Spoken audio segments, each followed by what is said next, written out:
Hop Frog by Edgar Allan Poe. I never knew anyone so keenly alive to a joke as the king was. He seemed to live only for joking. To tell a good story of the joke kind, and to tell it well, was the surest road to his favor. Thus it happened that his 7 ministers were all noted for their accomplishments as jokers. They all took after the king, too, in being large, corpulent, oily men, as well as inimitable jokers. Whether people grow fat by joking, or whether there is something in fat itself which predisposes to a joke, I have never been quite able to determine. But certain it is that a lean joker is a rara avis in terris. About the refinements, or as he called them, the ghost of wit, the king troubled himself very little. He had an especial admiration for breadth in a jest, and would often put up with length for the sake of it. Over-niceties wearied him. He would have preferred Rabelais' Gargantua to the Zadig of Voltaire. And, upon the whole, practical jokes suited his taste far better than verbal ones. At the date of my narrative, professing jesters had not altogether gone out of fashion at court. Several of the great continental powers still retained their fools, who wore motley with caps and bells, and who were expected to be always ready with sharp witticisms at a moment's notice, in consideration of the crumbs that fell from the royal table. Our king, as a matter of course, retained his fool. The fact is, he required something in the way of folly, if only to counterbalance the heavy wisdom of the 7 wise men who were his ministers, not to mention himself. His fool, or professional jester, was not only a fool, however. His value was trebled in the eyes of the king by the fact of his being also a dwarf and a cripple. Dwarfs were as common at court in those days as fools, and many monarchs would have found it difficult to get through their days. Days are rather longer at court than elsewhere, without both a jester to laugh with and a dwarf to laugh at. But, as I have already observed, your jesters, in 99 cases out of 100, are fat, round, and unwieldy, so that it was no small source of self-gratulation with our king that in Hop Frog, this was the fool's name, he possessed a triplicate treasure in one person. I believe the name Hop Frog was not given to the dwarf by his sponsors at baptism, but it was conferred upon him by general consent of the several ministers on account of his inability to walk as other men do.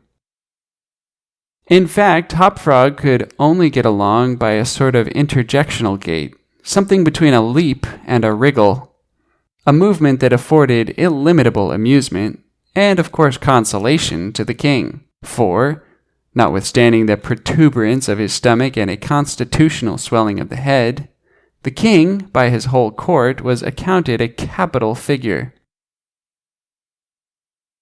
But although Hop Frog, through the distortion of his legs, could move only with great pain and difficulty along a road or floor, the prodigious muscular power which nature seems to have bestowed upon his arms by way of compensation for deficiency in the lower limbs, enabled him to perform many feats of wondrous dexterity, where trees or ropes were in question, or anything else to climb. At such exercises he frequently much more resembled a squirrel, or a small monkey, than a frog. I am not able to say with precision from what country Hop Frog originally came.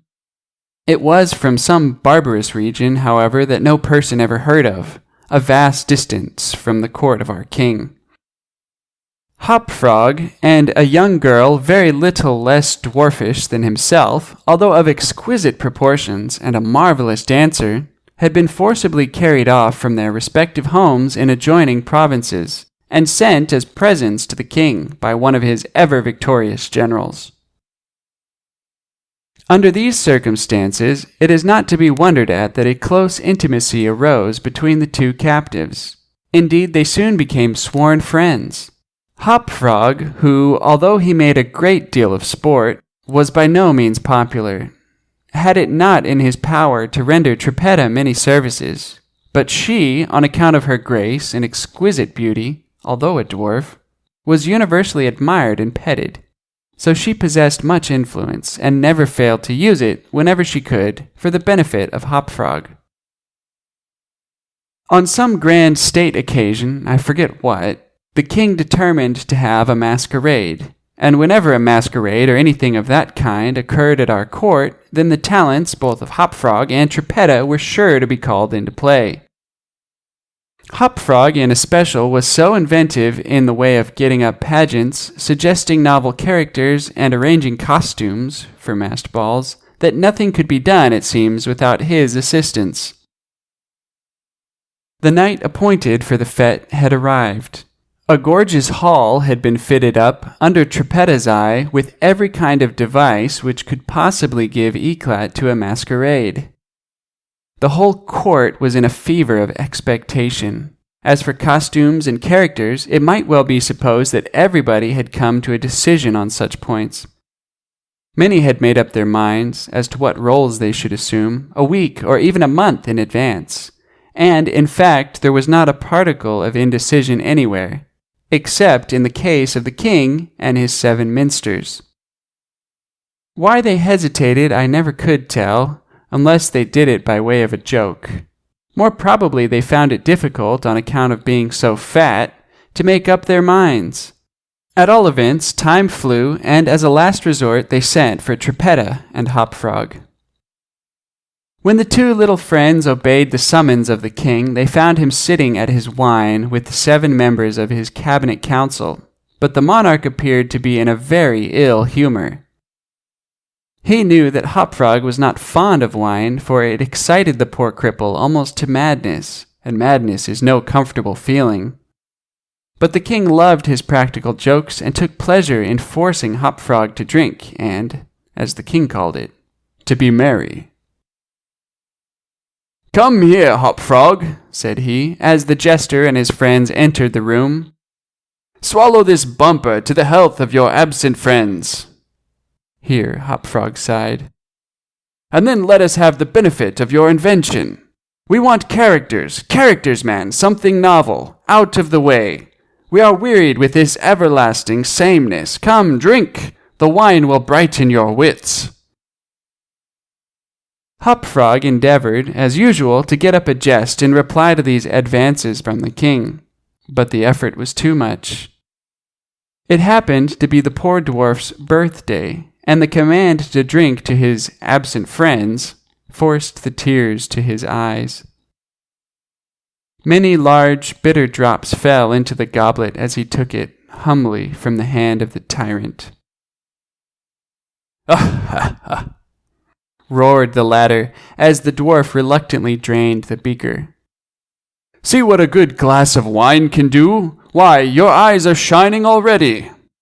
Poor fellow, his large eyes gleamed rather than shone, for the effect of wine on his excitable brain was not more powerful than instantaneous. He placed the goblet nervously on the table and looked round upon the company with a half-insane stare. They all seemed highly amused at the success of the king's joke. "And now to business," said the prime minister, a very fat man. "Yes," said the king. "Come, lend us your assistance. Characters, my fine fellow. We stand in need of characters, all of us." And as this was seriously meant for a joke, his laugh was chorused by the 7. Hopfrog also laughed, although feebly and somewhat vacantly. "Come, come," said the king, impatiently. "Have you nothing to suggest?"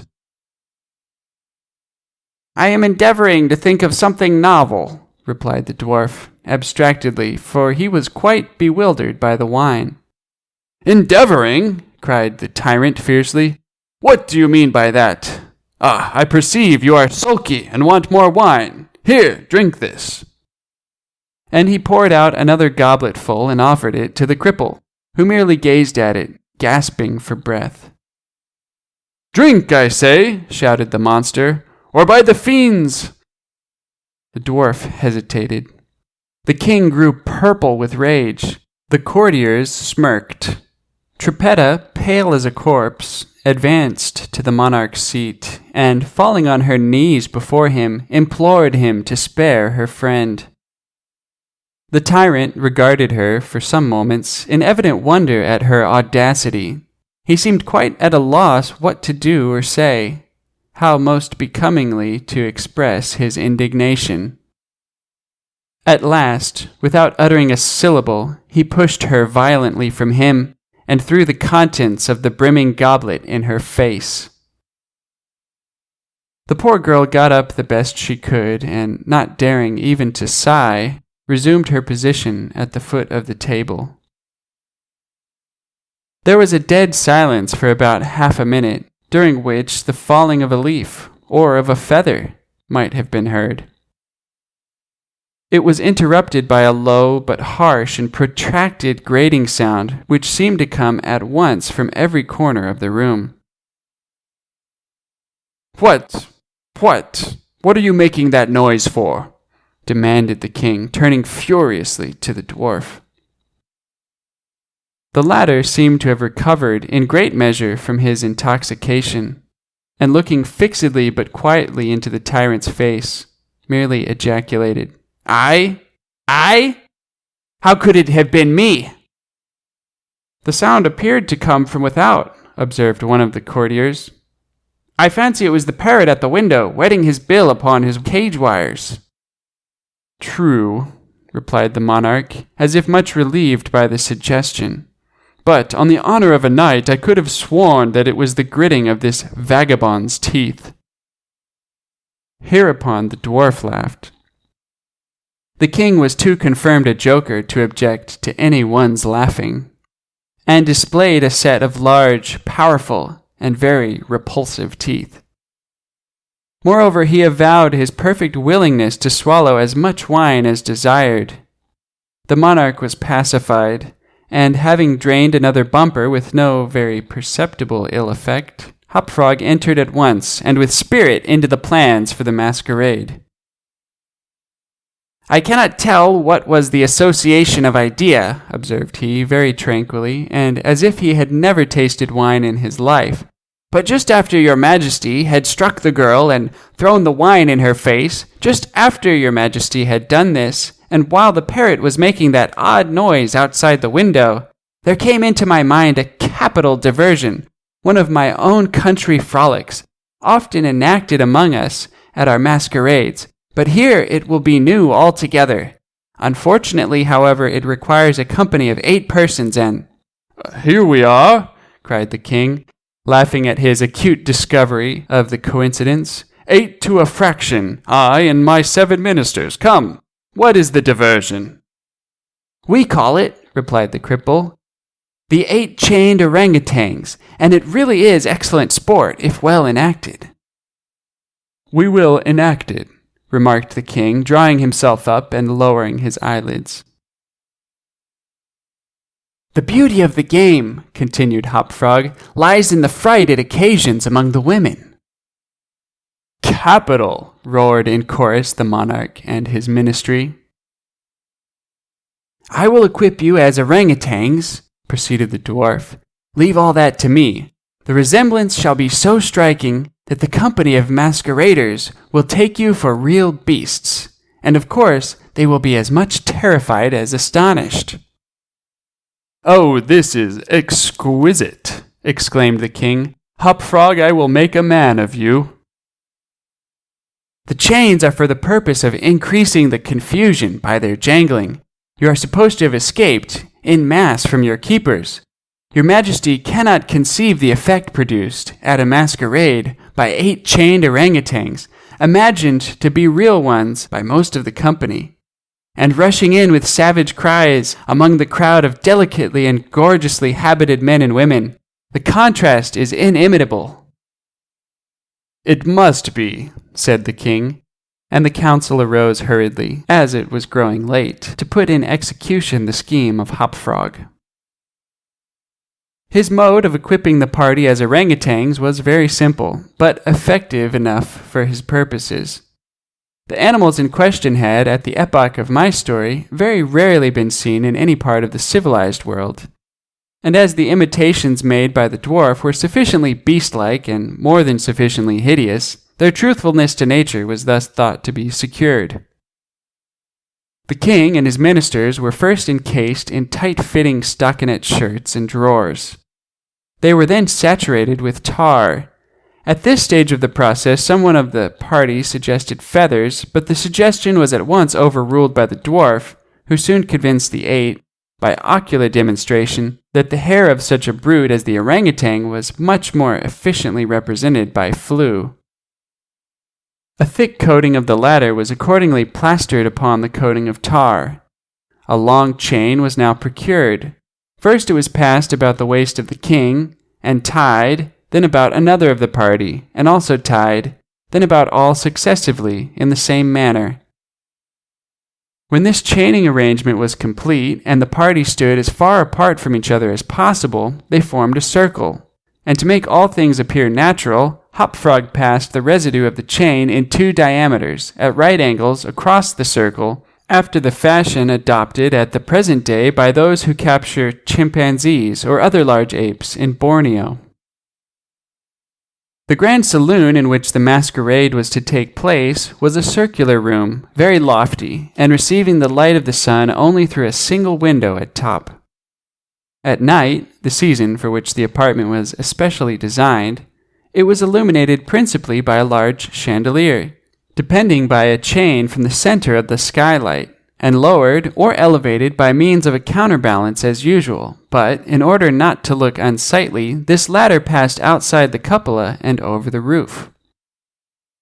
The arrangements of the room had been left to Trippetta's superintendence, but in some particulars, it seems, she had been guided by the calmer judgment of her friend the dwarf. At his suggestion it was that, on this occasion, the chandelier was removed.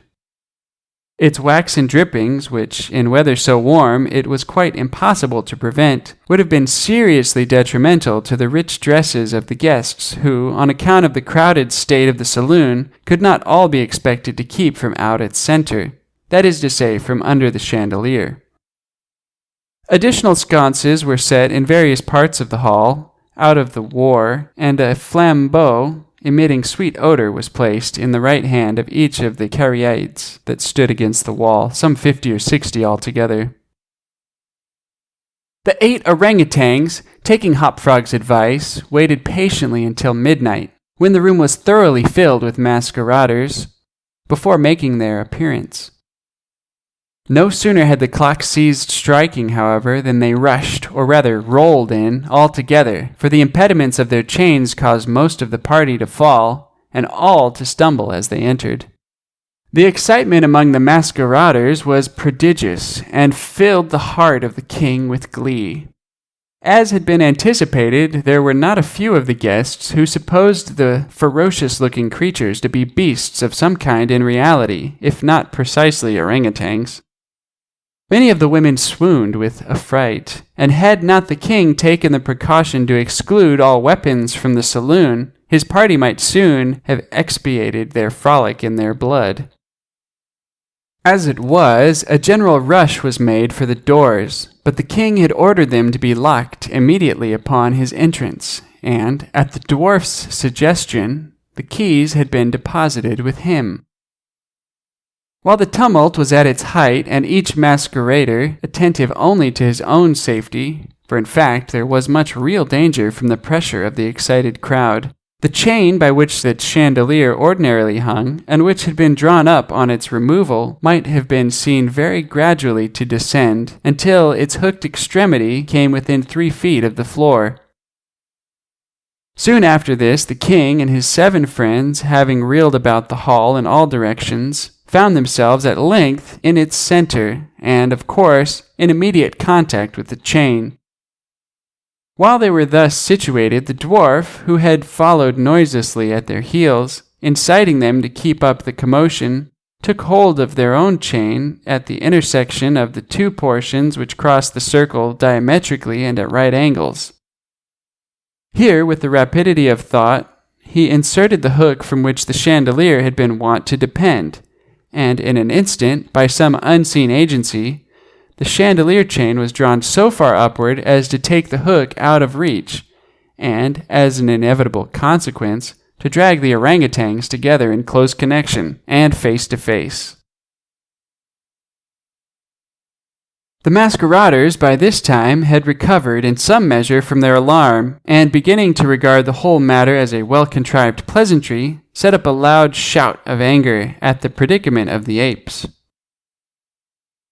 "Leave them to me!" now screamed Hop Frog, his shrill voice making itself easily heard through all the din. "Leave them to me! I fancy I know them. If I can only get a good look at them, I can soon tell who they are." Here, scrambling over the heads of the crowd, he managed to get to the wall, when, seizing a flambeau from one of the caryatides, he returned, as he went, to the center of the room, leaping with the agility of a monkey upon the king's head, and thence clambered a few feet up the chain, holding down the torch to examine the group of orangutans, and still screaming, "I shall soon find out who they are!" And now, while the whole assembly, the apes included, were convulsed with laughter, the jester suddenly uttered a shrill whistle, when the chain flew violently up for about 30 feet, dragging with it the dismayed and struggling orangutans, and leaving them suspended in mid-air between the skylight and the floor. Hop Frog, clinging to the chain as it rose, still maintained his relative position in respect to the 8 maskers, and still, as if nothing were the matter, continued to thrust his torch down toward them, as though endeavoring to discover who they were. So thoroughly astonished was the whole company at this ascent that a dead silence of about a minute's duration ensued. It was broken by just such a low, harsh, grating sound as had before attracted the attention of the king and his counselors when the former threw the wine in the face of Trippetta. But, on the present occasion, there could be no question as to whence the sound issued. It came from the fang-like teeth of the dwarf, who ground them and gnashed them as he foamed at the mouth and glared, with an expression of maniacal rage, into the upturned countenances of the king and his 7 companions. "Aha!" said at length the infuriated jester. "Aha! I begin to see who these people are now." Here, pretending to scrutinize the king more closely, he held the flambeau to the flaxen coat which enveloped him, and which instantly burst into a sheet of vivid flame. In less than half a minute, the whole 8 orangutans were blazing fiercely amid the shrieks of the multitude who gazed at them from below, horror-stricken, and without the power to render them the slightest assistance. At length, the flames, suddenly increasing in virulence, forced the jester to climb higher up the chain to be out of their reach, and as he made this movement, the crowd again sank for a brief instant into silence. The dwarf seized his opportunity and once more spoke. "I now see distinctly," he said, "what manner of people these maskers are. They are a great king and his 7 privy councillors. A king who does not scruple to strike a defenseless girl and his 7 councillors who abet him in the outrage. As for myself, I am simply Hop Frog the jester, and this is my last jest." Owing to the high combustibility of both the flax and the tar to which it adhered, the dwarf had scarcely made an end of his brief speech before the work of vengeance was complete. The 8 corpses swung in their chains, a fetid, blackened, hideous, and indistinguishable mass. The cripple hurled his torch at them, clambered leisurely to the ceiling, and disappeared through the skylight. It is supposed that Trippetta, stationed on the roof of the saloon, had been the accomplice of her friend in his fiery revenge, and that together they effected their escape to their own country, for neither was seen again.